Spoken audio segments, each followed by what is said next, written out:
Okay, so I think it's time to start. Welcome to this morning session. I'm happy to introduce Markus Waurick from Freiberg, who will give a talk on homogenization and the weak operator topology. Thank you very much, Christian, for the introduction, and thank you all very much for attending this session. I want to talk about a problem I'm concerned with about 10 years now, and it's about the intricate relationship of homogenization and the weak operator topology. And I started trying to understand this relationship already in 2011 when I tried to provide a general scheme for homogenization problems in the context of evolutionary equations. So, and this links the related topicness, relatedness to semigroups here, because I wanted to understand what operator theoretic nature homogenization is in order to provide a general scheme to homogenization of time-dependent partial differential equations. And this talk here and some results I'm presenting is based on a paper in Calculus of Variations in PDEs in 2018, one in Quantum Studies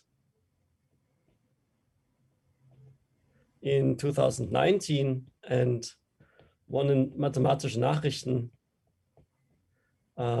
together with Serge Niquez, which is going to be appearing, I don't know, maybe this year, next year, I don't know. Anyway, so the aim of the talk is really to give you an operator theoretic view to homogenization. And to start off, I want to motivate the whole thing. Then I provide the higher dimensional picture, and at the end, I'm going to solve or provide a solution to a problem that arises during the talk. So let us start with the motivation. So what is homogenization of elliptic problems? So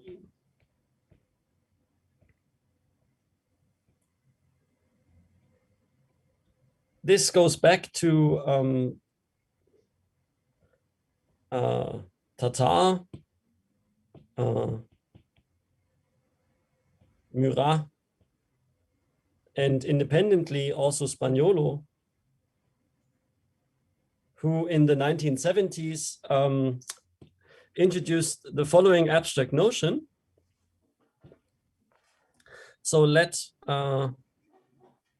AN be a sequence in the space M alpha beta omega, where omega is some subset in Rn in general, but we just keep it for now to be in R3, open and bounded.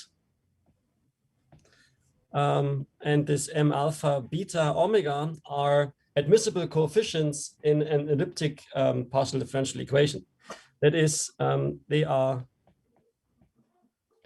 L infinity matrices, such that the the real part of a of x is strictly bounded below, and the inverse as well.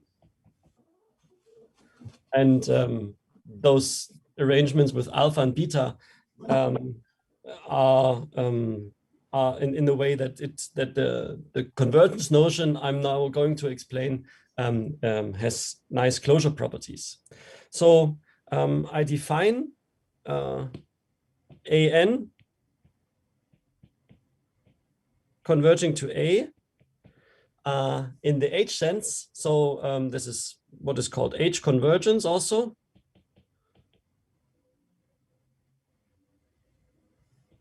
And this happens to be the case if for all f in H minus 1 of omega, we have the following. If un in H01 of omega solves the PDE in divergence form minus divergence an gradient un equals f, that this implies that un converges weakly to some u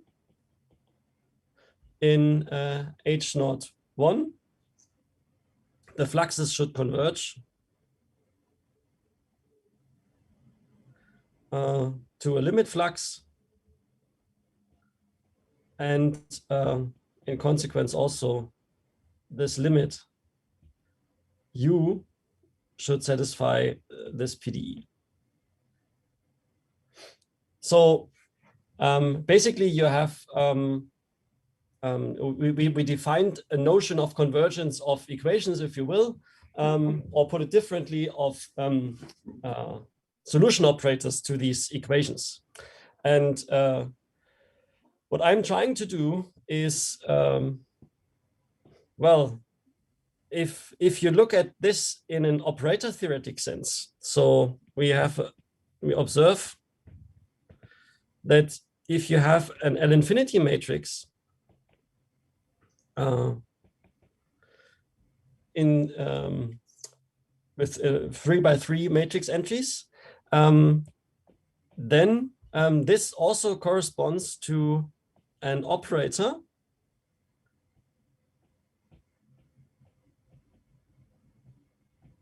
from L2 vector fields to itself via am phi, phi is mapped to A times phi. And we just introduced some topology on a subset of this L-infinity here.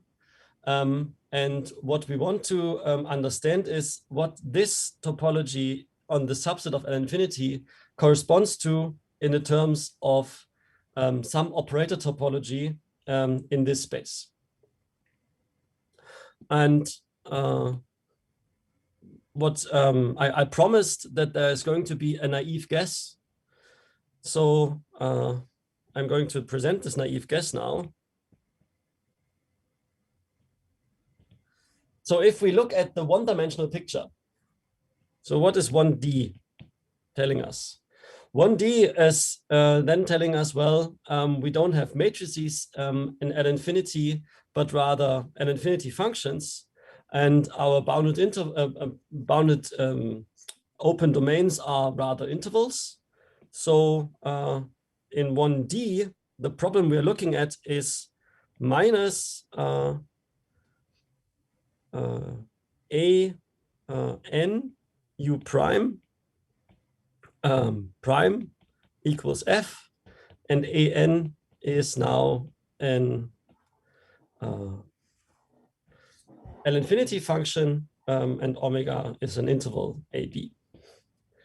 So if we now want to understand what happens, how this convergence works, well, we just go through that directly and hope for the best, basically. So if you look if you look into this equation here, you see that these guys, in order to make sense, need to be in H1. And so there exists, because we also need to provide convergence of those fluxes.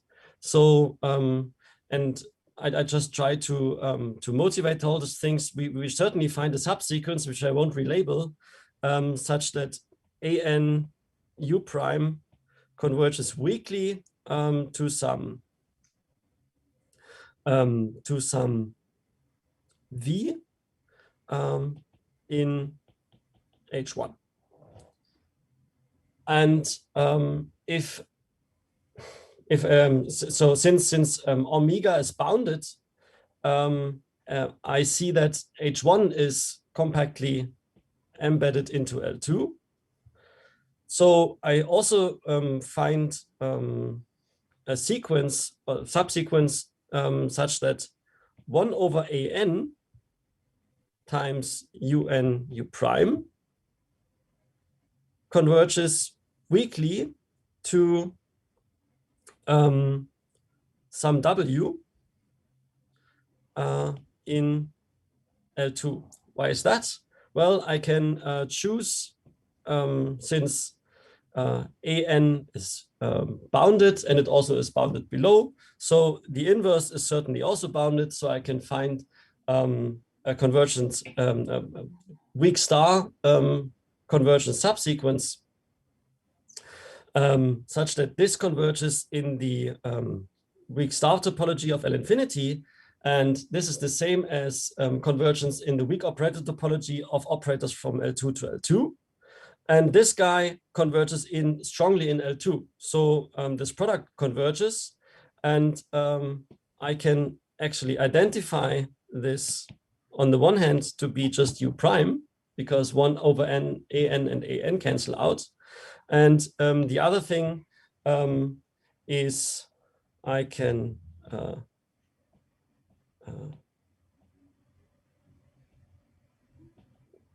take the weak star limit of 1 over AN and multiply this with V. And so if you looked at these things close enough, you're going to so I made a mistake here, a stupid one. I should, of course, name those things UN here. So these are UNs, these are UNs, these are UNs. And in that case, you can then also show that the UNs have a weakly convergent subsequence and so on, so that you eventually end up with that 1 over that does AN converges in the H topology in to the 1 over weak star limit of 1 over AN.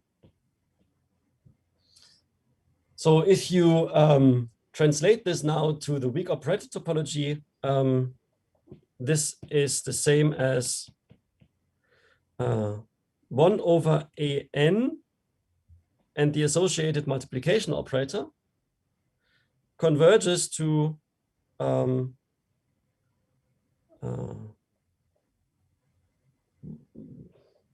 this limit, call it A, so 1 over A in the weak operator topology. So the naive guess is that this H convergence is just the same as convergence in the weak operator topology of the inverses. So this is my naive guess. And of course, since I labeled this thing naive, this is wrong. So this naive guess, the naive guess does not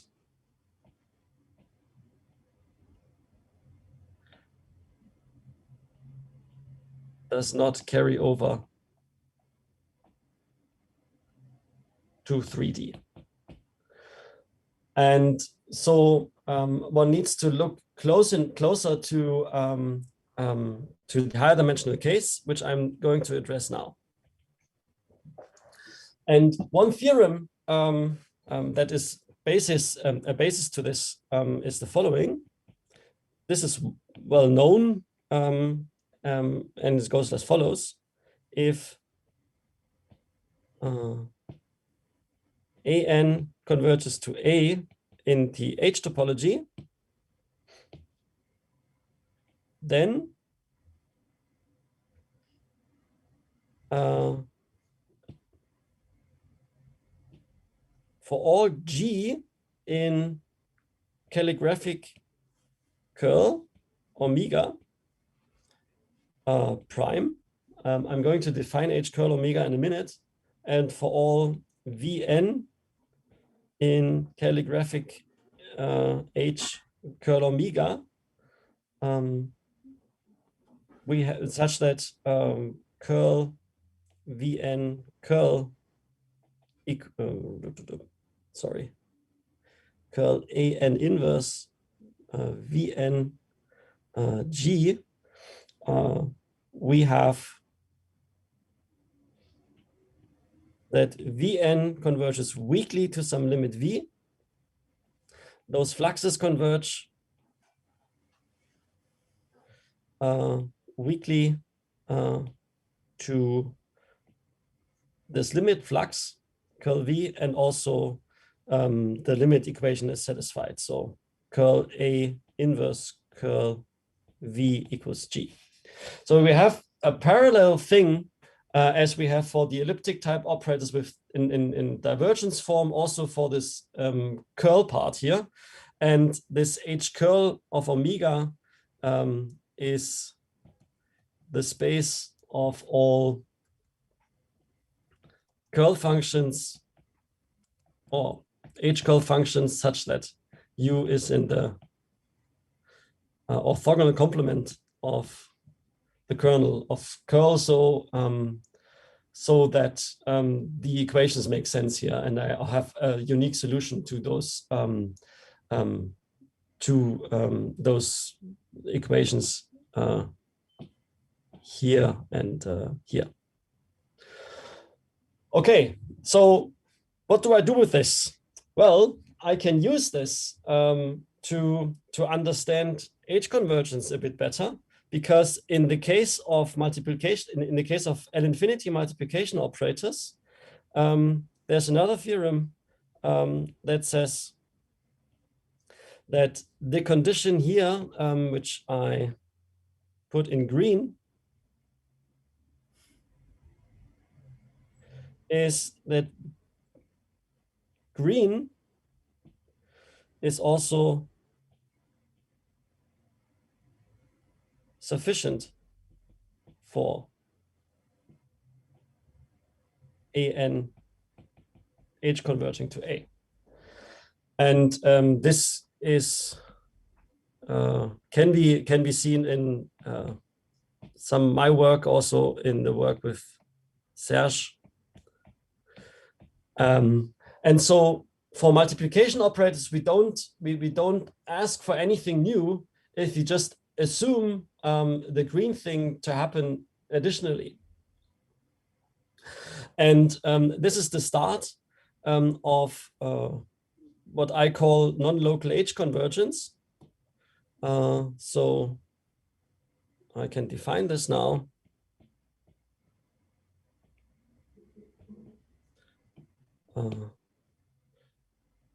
Operators AN, and these are just now bounded linear operators from L2 of omega to the power of 3 into itself, and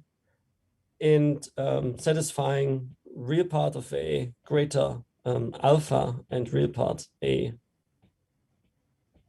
inverse greater than 1 over beta, then AN converges to A in the non-local H sense, if and only if, well, the green thing holds, and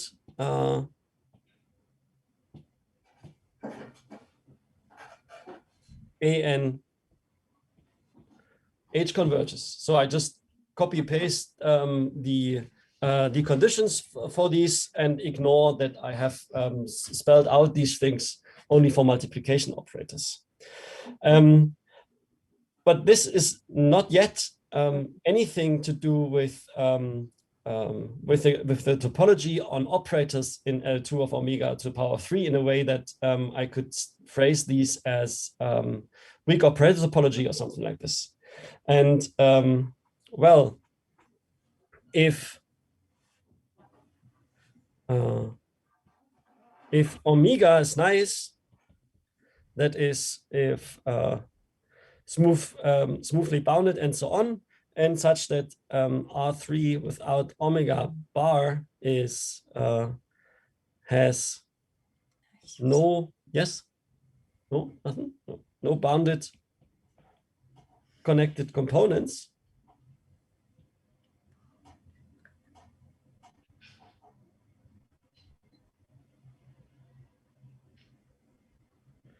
Then I can decompose L2 of omega to the power 3 into the gradient, the range of the gradient of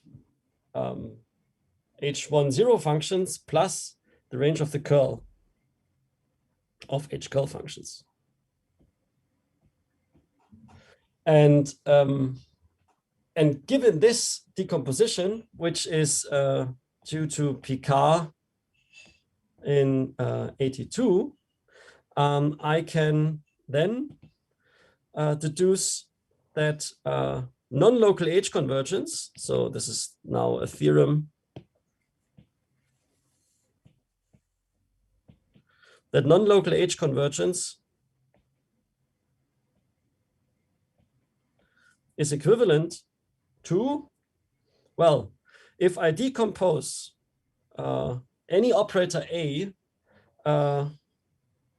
into a matrix. So if I write this as a 2x2 matrix acting on G0 of omega and C of omega,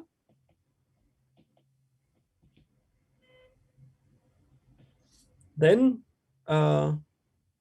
this convergence is the same as, and I just copy this due to time reasons.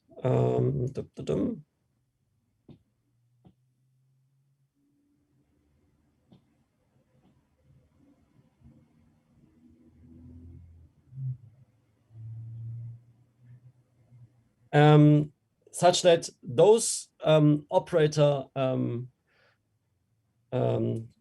combinations converge in a weak operator topology. So if you look at close enough, you see that there's this Shor complement here, and those operators, they also have something in common with the inverses, and so it's not completely outrageous, but you can actually compute this this to be true, that this non-local H convergence is just equivalent to these operator convergences in a weak operator topology. And the question I have, the question I had is, I just told you what happens if omega was nice, and in particular, if this set has no bounded components. So the question arose: what happens if I assume that there's a bounded number of these connected components, and then I can compute the difference of those spaces. So you can still decompose L2 into gradients and curls, but you get in addition what is called harmonic duraclean fields. And those fields are finite dimensional if omega is still somewhat nice. And then one asks oneself, can one still get something similar as this non-local H convergence characterization for operator for these operator convergences? And the answer is yes, but requires a little bit more work. But the fun part is what you need to do is to enrich either this space or this space by a finite dimensional subspace, which then models the harmonic Dirichlet fields. And if you do everything correctly, it turns out that it doesn't matter to which space, either this one or that one, you put the finite dimensional subspace to, because the topology you introduce is invariant. But this requires a little bit more work, which I don't have time to sketch. So thank you very much for your attention. Yeah, thank you, Markus, for this very interesting talk. Are there any questions or comments?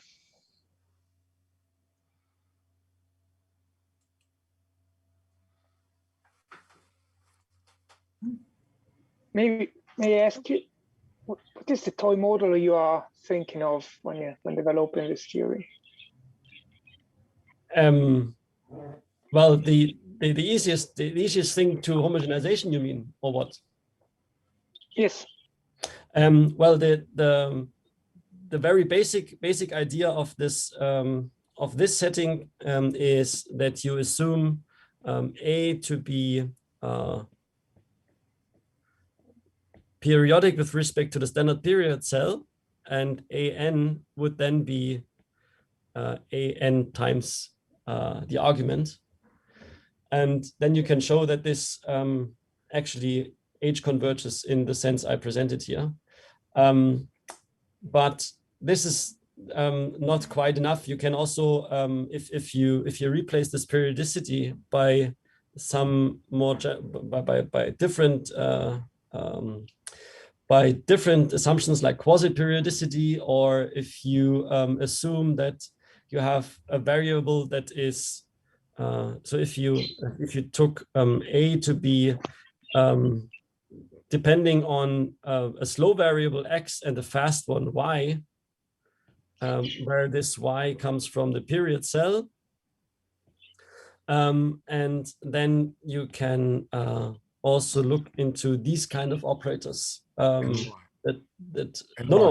It's x, because you look into the divergence form equation where you only differentiate with respect to x, so there's no y in there. So you model this by slow variable, and this is a fast variable. So I see. Then you would need some continuity properties for A in the first variable to make this whole thing work. And then you would get also H convergence, but then the limit wouldn't be a constant matrix as it would be in this periodic case. Yeah. In order to capture everything of this kind of problems, you would use this general notion of H convergence. Thank you. Okay, thank you. Are there further questions or comments?